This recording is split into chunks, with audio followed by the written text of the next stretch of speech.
Hello everyone. आज की class में क्लास 8 का चैप्टर 6 है हमारे पास, जो कि हमें पढ़ना है, जिसका नाम है अलजेब्रिक एक्सप्रेशन। अलजेब्रिक एक्सप्रेशन होता क्या है? Algebraic expression algebraic expression are formed by combinations of variable and constant variable and constants connected by positive, negative, multiply and divide। Algebraic expression है क्या चीज़? जो कि वेरिएबल और कांस्टेंट का कॉम्बिनेशन है, जो कि जुड़े होते हैं प्लस, माइनस, मल्टीप्लाई और डिवाइड के साइन के साथ।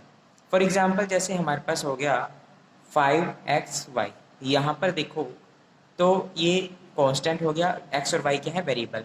ये पूरा जो है ये एक टर्म है, पूरी जो है वो एक टर्म है जो कि मल्टीप्लाई के साइन के साथ जुड़ी है। इसे हम लिखना चाहें तो हम इसे लिख सकते हैं 5 इंटू एक्स इंटू वाई। तो इसे लिखने का तरीका हो गया 5xy। इसका मतलब ये होगा कि इसमें एक सिंगल ऑपरेटर है जिसका नाम है मल्टीप्लाई। दूसरा एग्जांपल लेके चलते हैं 4xy प्लस 5x। यहाँ पर जो दिखाई दे रहा है एग्जांपल में, यहाँ पर हमारे पास है दो टर्म, एक फर्स्ट टर्म ये होगी, सेकेंड टर्म ये होगी। यहाँ पर दो ऑपरेटर का यूज हुआ है, एक है पॉजिटिव ऑपरेटर प्लस का निशान, और यहाँ पर जो है जैसा हमने पहले देखा था कि मल्टीप्लाई का ऑपरेटर, यहाँ पर भी मल्टीप्लाई का ऑपरेटर यूज हुआ है। तो यहाँ पर क्या है, दो ऑपरेटर का हमने यूज किया है, जिसमें हमें दो टर्म भी हमने ऐड की है। अब टर्म होता क्या है या कोफिशिएंट्स क्या है हमारे पास? देखिए पहले हम बात करते हैं कोफिशिएंट क्या होता है। कोफिशिएंट क्या होता है? कोई भी अलजेब्रिक एक्सप्रेशन ले लेते हैं हम, जैसे हमने ले लिया 5xy² प्लस 7xy ले लिया। तो आपसे पूछा गया कि भाई 5y² का कोफिशिएंट क्या है।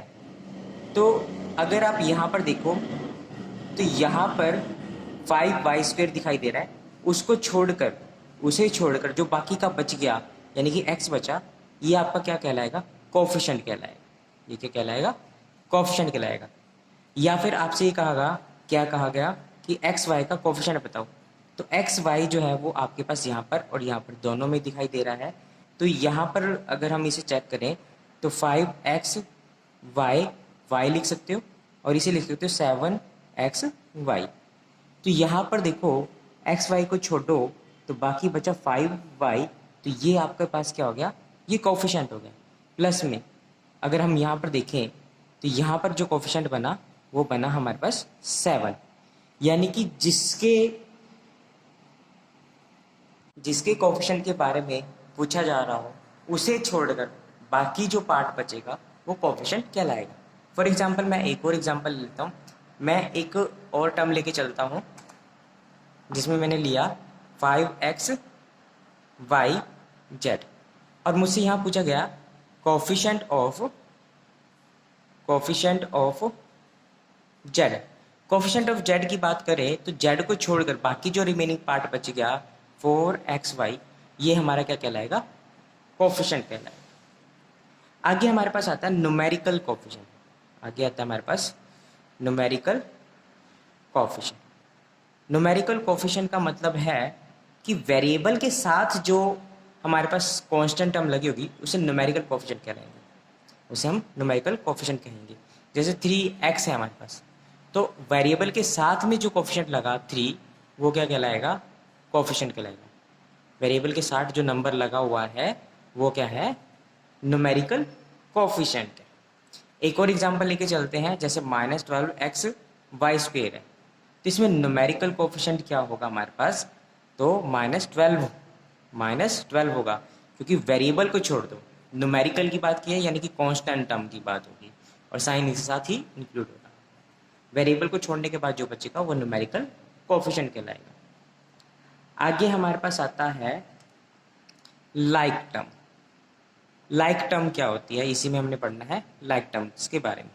लाइक टर्म में होता है कि भाई वेरिएबल्स जब हमारे एक जैसे दिखाई दे रहे हो किसी भी टर्म में, तो उसे हम क्या कहेंगे, लाइक टर्म कहेंगे। जैसे हमारे को कह दिया कि 4a 5a 6a, ये क्या है, लाइक टर्म्स है। लाइक टर्म यानी कि वेरिएबल सेम है और पावर भी सेम है, सबकी पावर कितनी है, 1 है, तो ये क्या है, लाइक टर्म। आगे है अनलाइक टर्म्स। अनलाइक टर्म्स कौन सी होती है हमारे पास, जिसमें वेरिएबल भी अलग हो और पावर्स भी क्या हो, अलग हो। यहाँ पर देखा जाए तो 5 दोनों में है, y भी दोनों में है, लेकिन यहाँ पर y की पावर 2 है, यहाँ y की पावर 1 है। यहाँ पर x है, यहाँ पर x नहीं है, तो ये क्या है, अनलाइक टर्म्स है। 5x वाई स्क्वेयर प्लस, या फिर हम इसे ले ले 5x y, ये भी क्या है, अनलाइक टर्म्स है। ये भी क्या है, अनलाइक टर्म्स है। आगे हमारे पास है पॉलिनोमियल। पॉलिनोमियल क्या होता है, it is an algebraic expression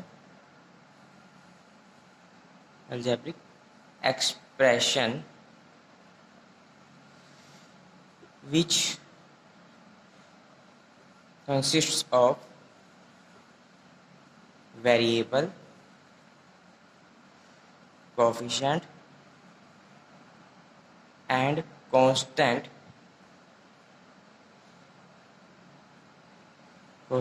having positive integral power of the variable। Algebraic expression जिसमें वेरिएबल, कोफिशिएंट एंड कांस्टेंट होगा और वेरिएबल की जो पावर है वो पॉजिटिव इंटीग्रल होगी। फॉर एग्जांपल हमने ये लिया 5x² प्लस 3x प्लस 7, हमने ये एल्जेब्रिक एक्सप्रेशन मान ली।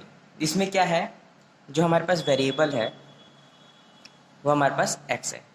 कोफिशिएंट क्या होता है, कोफिशिएंट ऑफ x जो है हमारे पास वो है 5 और 3, यानी कि वेरिएबल के जो आगे लगा होगा वो क्या कहलाएगा, कोफिशिएंट कहलाएगा। और कांस्टेंट क्या है हमारे पास, यहाँ पर कांस्टेंट है हमारे पास 7। वेरिएबल की पावर क्या कहा उन्होंने, पॉजिटिव इंटीग्रल, यानी कि पावर जो है वो पॉजिटिव है, नेगेटिव नहीं होती, पावर क्या होगी, पॉजिटिव होगी। दूसरा फ्रैक्शन में नहीं होगी, यानी कि कोई भी इस तरह से, जैसे हमने ये लिया 5x की पावर 3/2, इस तरह से नहीं होगी।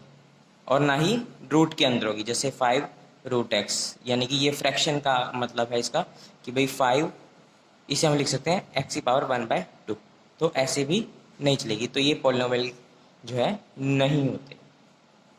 आगे हमें करना है addition of algebraic expression. Addition करनी है हमें।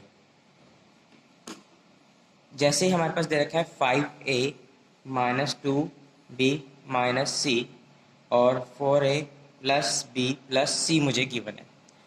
हमें क्या करना है, इसका एडिशन करना है। ये दो एल्जेब्रिक एक्सप्रेशन है। एडिशन कैसे होगा, आपने क्या किया, 5a माइनस 2b माइनस सी लिखा, और जो वेरिएबल है हमारे को यहाँ पर दिखाई दे रहा है a, तो a के नीचे a वाला ही वेरिएबल लिखेंगे, यानी कि 4a आ जाएगा। आगे b के नीचे b और c के नीचे c। प्लस करेंगे तो 5 प्लस 9, 5 प्लस 4 9a, ये है -2 प्लस, यहाँ पर कोई निशान कोई नंबर नहीं है, न्यूमेरिकल वैल्यू नहीं है, तो यहाँ पर अब 1 मानेंगे। तो -2 प्लस 1, -2 प्लस 1 -1।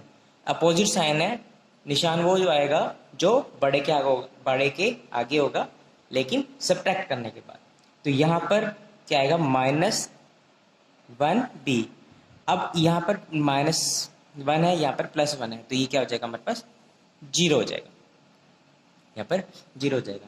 एक और एग्जांपल लेके चलते हैं। जैसे मैं लेता हूँ 28a minus 20b minus 18c, और दूसरा जो है इसमें एडिशन करना है, -25a plus 10b plus 18c मैंने लिया।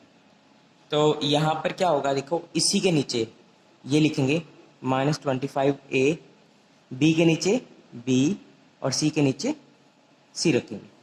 अब दोनों को प्लस करना है तो प्लस माइनस माइनस होता है, तो 28 - 25 3a बच गया, -20 + 10 -10 बचेगा हमारे पास, और ये plus minus equal numerical value है, तो यहाँ पर क्या आ जाएगा, 0 आ जाएगा। ये हमारा क्या हो जाएगा, आंसर हो जाएगा।